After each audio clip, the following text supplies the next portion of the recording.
할렐루야. 장마 중에도 예배에 참석하신 우리 성도님들에게 하나님의 은혜와 평강 가득하시길 기원합니다.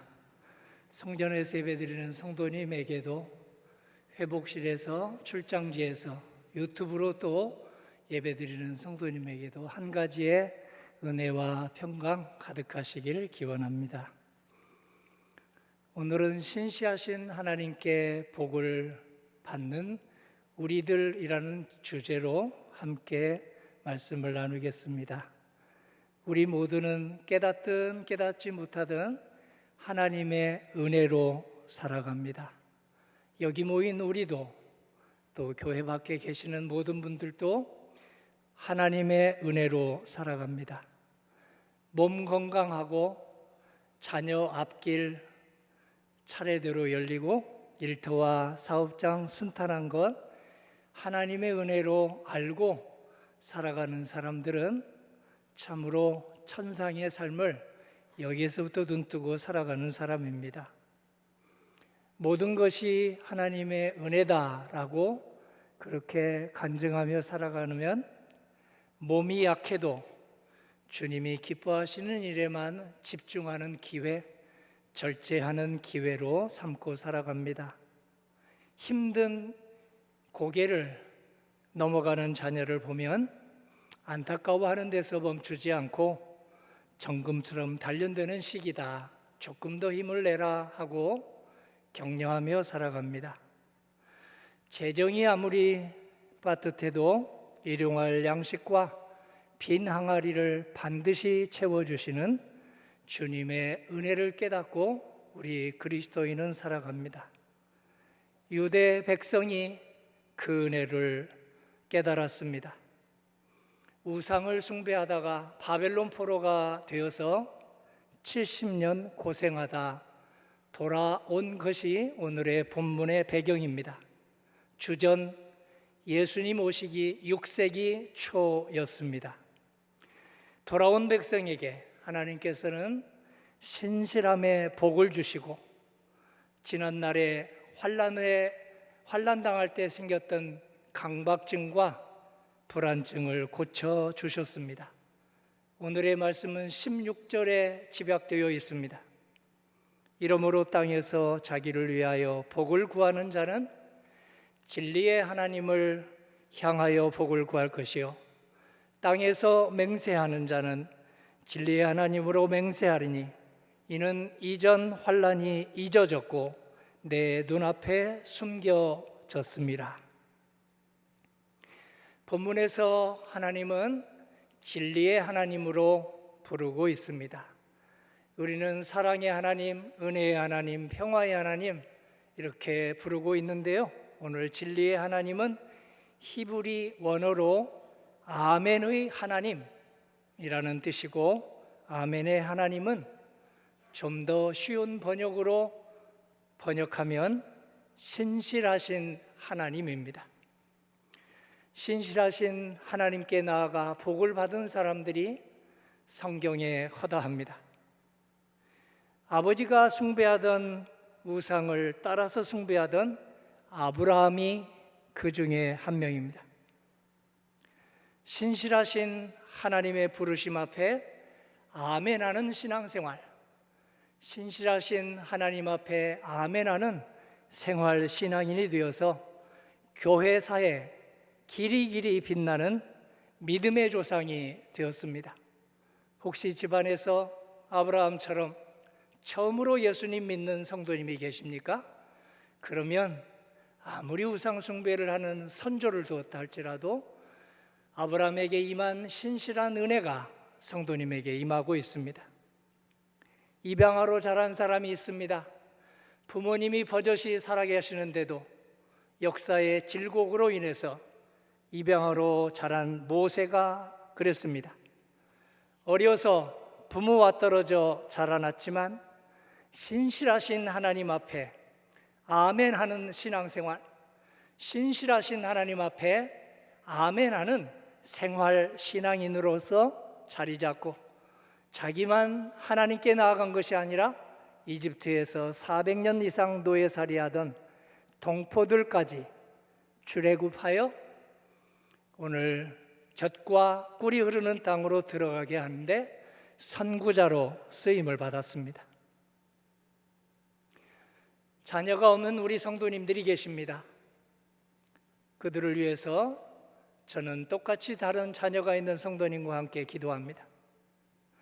자녀 없이 살아가던 아주머니가 한 분 계셨습니다. 한나가 그 아주머니입니다. 중년 아주머니가 되도록 자녀가 없어서 하나님, 제가 이렇게 할머니가 되어갑니까? 하고 신실하신 하나님 앞에 기도하였습니다. 아멘하는 신앙생활인, 아멘하는 생활신앙인이 되어서 기도했습니다. 그러다 하나님께서 늦둥이를 주셨고 그 늦둥이가 믿음으로 엄마 손에서 잘 자라나 신실한 제사장이 되었습니다. 우리 교회 45가정이나 목회자 가정이 있습니다. 45가정만 축복을 받았을까요?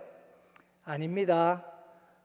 목사 한 수를 받지 않은 가족을 둔 사람들도 전부 다 삶 속에서 주님의 생활 목회자로 살아가도록 하나님께서 똑같이 축복해 주십니다.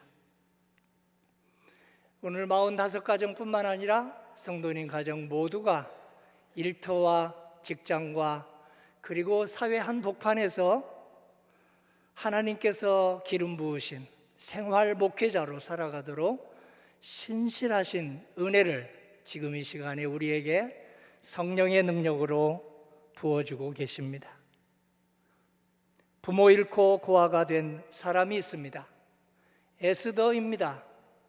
에스더는 부모 없이, 아빠 없이, 엄마 없이 삼촌 모르독의 손에 자라났습니다. 하지만 삼촌이 믿음의 길로 잘 안내하여 믿음의 생활신앙인이 되었습니다.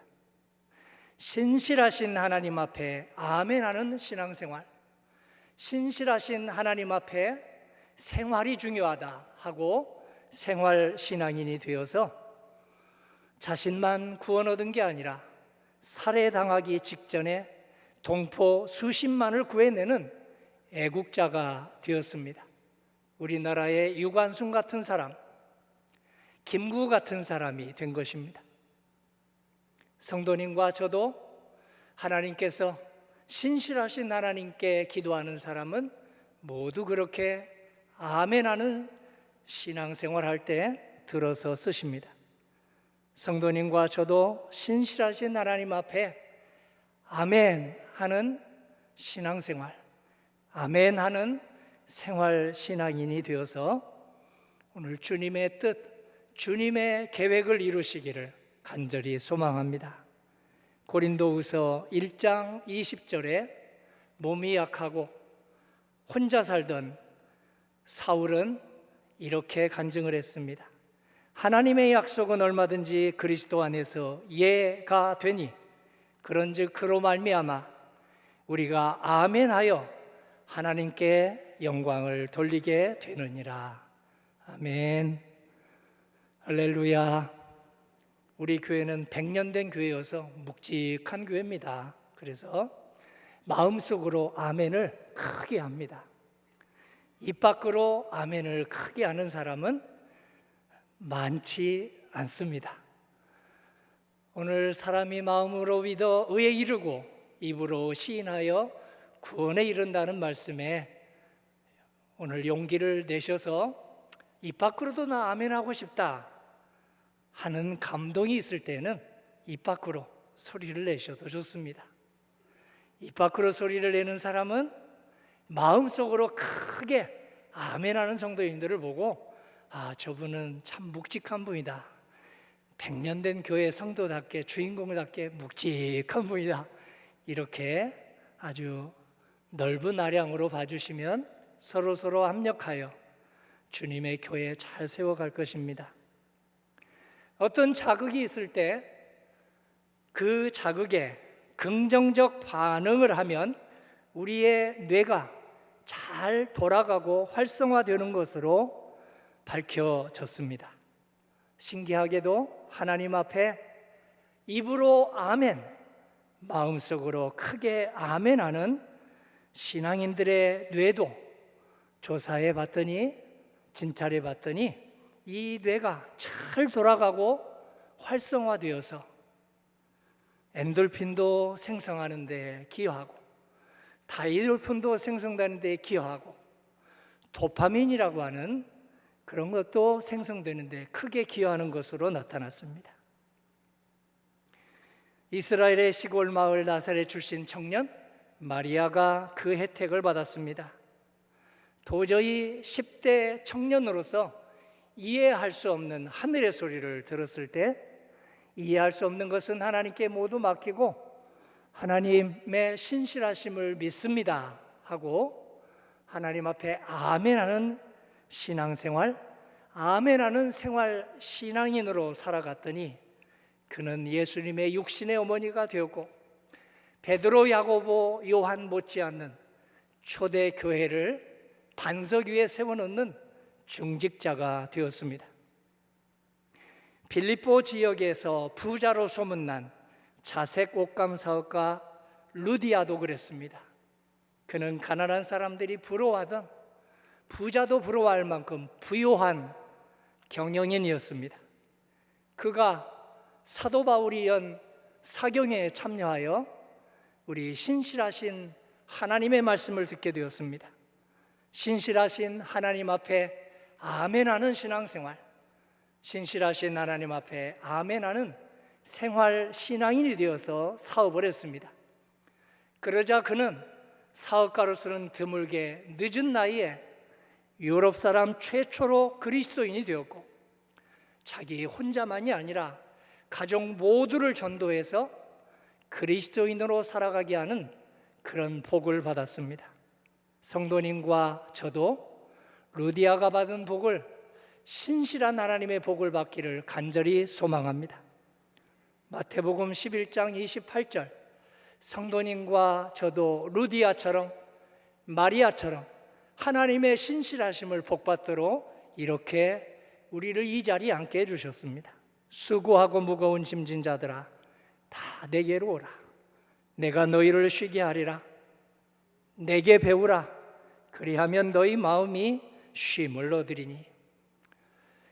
예수님을 만나기까지 반쪽 신앙인으로 살아가던 사울이 있었습니다. 예수님을 만나기까지 아주 3분의 1 신앙으로 살아가던 사람이 있었습니다. 그래서 초대교회를 핍박하고 초대교회 성도님들을 대적하던 사울이 있었습니다. 그가 예수님을 만나서 반쪽 신앙이 온전한 신앙으로 거듭났습니다. 3분의 1 신앙이 예수님이 주시는 온전한 신앙으로 정금처럼 단련되었습니다. 그래서 그는 하나님 앞에 예수님의 이름으로 기도하여 신실한 복을 함께 받으십시다 라고 이렇게 설교했습니다. 빌립보서 4장 6절입니다. 아무것도 염려하지 말고 다만 모든 일에 기도와 간구로 너희 구할 것을 감사함으로 하나님께 아뢰라. 그리하면 모든 지각에 뛰어난 하나님의 평강이 그리스도 예수 안에서 너희 마음과 생각을 지키시리라. 아멘. 할렐루야. 성도님의 마음과 생각을 하나님이 지켜주셔서 세상 풍파에 이리저리 휘둘릴 때마다 곧 정신 차리고 다시 힘을 낼 수 있도록 주님이 우리를 초대해 주셨습니다. 건강한 것이나 재정의 능력만이 하나님의 복은 아닙니다. 기회를 얻든지 못 얻든지 주님의 말씀을 전하는 것도 큰 복입니다. 건강 상태, 재정 상태에 상관없이 살든지 죽든지 주님의 뜻을 귀하게 여기며 사는 것도 큰 복입니다. 건강하든지 재정이 많든지 적든지 오직 예수님의 온유하고 겸손한 성품을 하루하루 닮아가보자 하는 것도 큰 복입니다.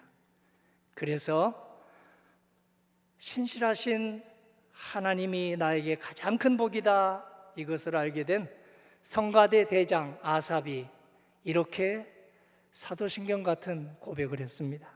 시편 73편 28절입니다. 하나님께 가까이함이 내게 복이라. 하나님께 가까이함이 내게 복이라. 하나님을 가까이하는 성도님과 제가 되어서 하나님의 복을 교회에 두고 가지 마시고 잘 간직하여 집으로 가져가시기를 주님의 이름으로 간절히 소원합니다. 신실하신 하나님을 등지고 우리가 살아가면 미움, 다툼, 시기, 불화 속에 살게 됩니다. 미움, 다툼, 시기, 불화 속에 살아가는 우리를 하나님은 언제나 긍휼히 여기십니다. 불쌍하게 여기십니다. 그래서 예언자를 보내주시고 제사장을 보내주시고 믿음의 리더를 보내주시다가 예수님으로 오셨습니다. 성도님과 저의 마음, 사람의 마음은 순두부 같은 면이 있다 하고 의원들은 알려줍니다. 그래서 대적하는 말, 적대적인 말을 들으면 우리의 마음은 두부처럼 뭉개질 때가 있습니다. 아무리 마음을 강하게 먹으려고 그래도 우리 마음이 두부 못지않게 그렇게 으깨어질 때가 있습니다. 비난하고 모욕하는 말을 들으면 우리 마음이 으깨어지고 뭉개지고 그래서 마음에서 피가 흐를 때가 있습니다. 육체의 피를 지혈하지 않는 사람이 없습니다. 마찬가지로 마음에서 흐르는 피도 지혈해야만 그게 마음의 병이 되지 않는다고 합니다. 마음에서 흐르는 피를 그대로 두면 강박으로 발전하고 불안증으로 발전합니다. 어떤 분들은 대화할 때 눈을 자주 깜빡입니다. 손을 떠시는 분들도 있습니다. 청년인데요. 발을 떠는 분도 있고 손톱을 끊임없이 만지는 분도 있습니다. 마음의 어떤 표현일까요? 그래서 예수님은 대적하고 비난하는 말, 무시하고 모욕하는 말을 삼가하도록 우리에게 당부하십니다. 마태복음 5장 22절을 세 번역으로 읽어보겠습니다. 형제자매에게 노하는 자마다 살인하는 것이다.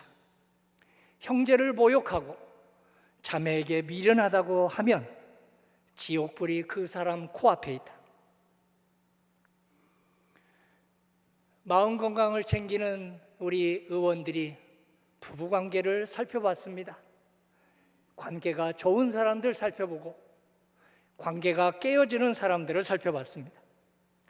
그랬더니 5대 1의 법칙을 잘 지키는, 수학 공식처럼 지키는 사람들은 부부관계에서, 성도관계에서, 일터 동료관계에서 관계를 깨트리지 않고 잘 복구해 나가는 반면에 5대 1의 법칙을 무시하고 살아가는 사람은 자기도 모르게 관계가 깨지는 것을 알게 되었습니다.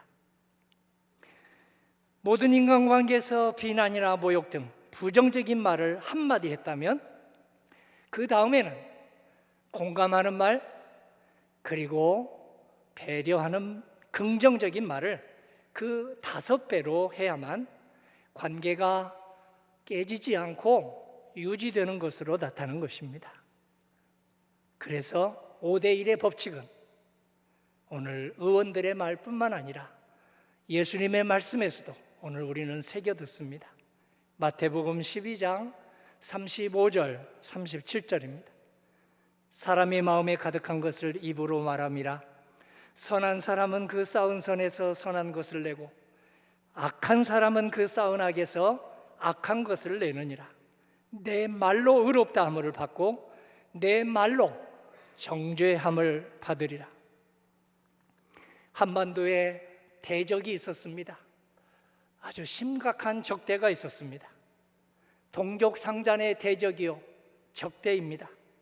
1950년 6.25 전쟁으로 수백만이 목숨을 잃고 수백만이 이산 가족이 되었습니다. 그로 인해서 우리들은 불안의 유전자를 받았습니다. 그 불안의 기억에 발목 잡히지 않도록 오늘 예수님이 모시기 수백 년 전에 이사야서가 기록되었고 오늘 우리에게 주시는 말씀으로 듣습니다. 이사야 65장 16절입니다. 이전 환난이 잊어졌고 내 눈앞에 숨겨졌습니다. 이전 환난이 잊어졌고 내 눈앞에 숨겨졌습니다. 오늘 성경에서 잊어버린다는 말은 기억하지 않는다는 말이 아닙니다. 어떻게 6.25 전쟁을 잊겠습니까? 어떻게 일제 36년을 잊겠습니까? 잊을 수 없습니다. 기억하되 그 기억에 발목 잡혀서 앞으로 정진하지 못하지 않도록 하나님께서 은혜 주시고 하나님께서 평강을 주신다는 말씀이 오늘 본문입니다. 신실하신 하나님께서 우리의 고난을 덮어주시고 우리의 고난을 숨겨주셔서 환난 때문에 생길 수 있는 이 강박과 불안에 발목 잡혀 살지 않도록 주님은 십자가의 은혜를 우리에게 베풀어 주십니다. 십자가의 은혜로 우리의 환난과 우리 마음에서 흐르는 피를 지혈해 주시고 그리고 새 출발할 수 있는 은혜를 주십니다. 우리 마음에 깨닫고 깨닫지 못하는 여러 증세에 약을 발라주셔서 새 출발하게 해주십니다. 하나님께서는 내 자신이 잘못해서 일어난 일이든 상대방 잘못으로 인해서 일어난 일이든 그것을 더 이상 심판의 잣대로 삼지 않으시고 십자가 은혜로 덮으시며 우리를 회개하게 하시고 새 출발하게 하십니다. 시편 32편 1절입니다. 허물의 사함을 받고 그 죄가 가려진 자는 복이 있도다. 환난의 기억에 쉽게 발목 잡혀 사는 우리에게 주시는 말씀이 바로 오늘 본문 이사야 65장 16절입니다. 이전 환난이 잊어졌고 내 눈앞에 숨겨졌습니다. 요셉이 이 말씀 앞에 아멘 했습니다. 그는 환난을 많이 당했습니다. 그것도 형님들에게 환난을 당했습니다. 노예살이 했습니다. 옥살이 했습니다. 그런데 하나님께 나아가서 자기가 당한 곤경과 환난을 토로하였습니다. 신실하신 하나님 앞에 토로하였습니다. 그러자 하나님께서 그 강박과 불안에 발목 잡히지 않도록 축복해 주셨습니다. 이겨냈습니다. 이겨내고 결혼도 하고 아들도 얻게 되었습니다. 아들을 얻게 되자 하나님의 은혜가 너무 감사하여 아들의 이름을 므낫세라고 지었습니다. 창세기 41장 51절은 므낫세의 이름 뜻입니다. 하나님이 내게 내 모든 고난과 내 아버지의 온 집 일을 잊어버리게 하셨다 하며 성도님과 저도 가정사가 있으면 형제자매 애환이 있으면 요셉처럼 하나님께 토로하여 환난의 기억에 사로잡히지 말고 주님 손잡고 새 출발하시기를 간절히 소망합니다. 다윗도 상처가 많았습니다. 자라날 때 주목받지 못하고 자라난 상처입니다. 8 아들 중에 막내로 자라나서 아빠 엄마의 주목을 받지 못했습니다. 그렇지만 환난이 닥쳐왔을 때 그 환난의 기억을 하나님께 토로하여 강박과 불안에 발목 잡히지 않고 오늘 주님이 아픔이 변하여 별이 되게 하시는 주님의 은혜를 깨달았습니다. 그리고 이런 기도문을 우리에게 남겨주었습니다. 시편 139편 17절을 먼저 읽고 순서를 거꾸로 5절을 나중에 한번 편성했습니다. 같이 읽어보고 싶습니다. 하나님이여 주의 생각이 내게 어찌 그리 보배로운지요 그 수가 어찌 그리 많은지요 주께서 나의 앞뒤를 둘러싸시고 내게 안수하셨나이다. 아멘.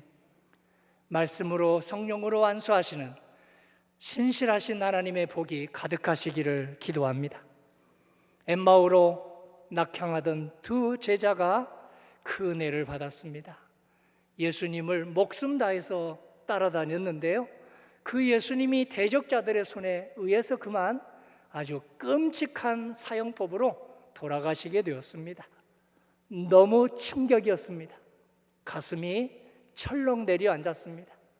마음 잡을 길이 없었습니다. 불안이 마음에 꽉 찼습니다. 강박 증세가 도지기 일보 직전이었습니다. 고향으로 가는 길에 낯선 사람이 한 사람 다가와서 대화를 나누게 되었습니다. 나중에 알고 보니 부활하신 예수님이었습니다. 그 예수님께 자기들의 아픔과 자기들의 상처와 자기들의 그 낙심을 다 말씀드렸습니다. 그러자 거기에 맞추어서 한마디 한마디 예수님께서 치유의 약을 발라주셨습니다. 불안감에 발목 잡히지 않는 말씀을 주셨습니다. 강박에 발목 잡히지 않는 말씀을 주셨습니다. 대화였지만 우리 같이 생각하면 기도의 시간이었던 것입니다. 그래서 소명감을 되찾았고 그들은 다시 예루살렘으로 올라가서 주님이 주신 사명을 다했습니다. 우리도 신실하신 하나님 앞에 모든 것을 토로하고 토설하여 건강 되찾고 화평을 살아가기를 주님의 이름으로 기도합니다. 마태복음 5장 4절 꼭 기억합시다. 애통하는 자는 복이 있나니 그들이 위로를 받을 것이며, 사도 바울이 이 말을 풀어서 이렇게 설교했습니다. 로마서 8장 26절입니다. 성령도 우리 연약함을 도우시나니 우리는 마땅히 기도할 바를 알지 못하나 오직 성령이 말할 수 없는 탄식으로 우리를 위하여 친히 간구하시느니라. 아멘. 할렐루야. 일제 식민지를 겪은 우리 할아버지 할머니 귀하신 분들, 6.25 전쟁을 겪은 우리 부모님 세대, 그리고 보릿고기를 겪은 우리 모든 선조들, 하나님께서 내버려 두시지 않고 복음의 빛으로 우리를 일으켜 주셨습니다. 신실하신 하나님께 지금도 닥쳐오는 세파의 곤경을 토로하고 아멘하는 생활신앙으로 건강 되찾고 화평하게 살아가시기를 주님의 이름으로 간절히 기원합니다. 아멘.